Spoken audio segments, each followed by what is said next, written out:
You could sometimes be forgiven for thinking that drinking's just been invented, and that we've no idea what to do about it. We've no idea how to have the right rules, and so there are all kinds of different rules about how it should be sold, where it should be sold, when it should be sold, and that we're scrabbling around to find the right way to control this terribly quirky and difficult substance.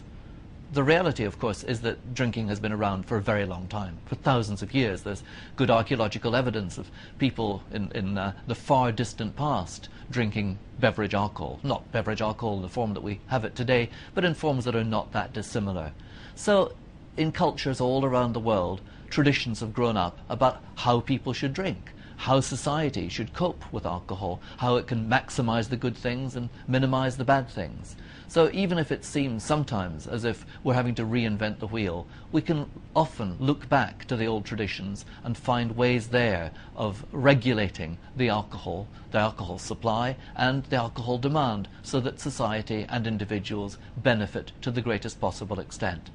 I think that's really what responsible drinking's about. It's trying to draw out from the traditions of the past the things that can guide us best in the present.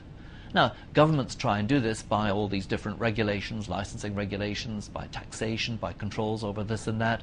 And they also do it, of course, by issuing guidelines about what they think constitutes sensible drinking. And many different governments have done that. They've issued such guidelines. They're not identical, of course, you wouldn't expect them to be. But broadly speaking, what they try to do is to say, well, you should limit the amount that you drink on any particular day, and you should also notice how it is that these days accumulate, so that you're thinking about your overall pattern of drinking and not just the drinking on a single occasion. So these guidelines are important, and they're supplemented by various forms of alcohol education provided through the education system, provided by the media, provided by responsible companies in the beverage alcohol industry, provided by a whole range of sources. And of course, broadly speaking, they move in the same direction, even if they're not identical. They provide a framework within which people can view their own drinking behavior.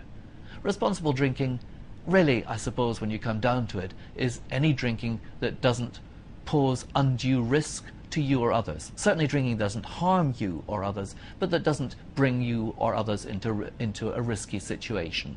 So if you're sitting at home watching a ball game, then the amount you can drink is clearly very different from the amount you could drink if you're about to get behind the wheel of a car. In fact, many people would say that drinking and driving simply don't mix at all, but governments again take somewhat different views on that.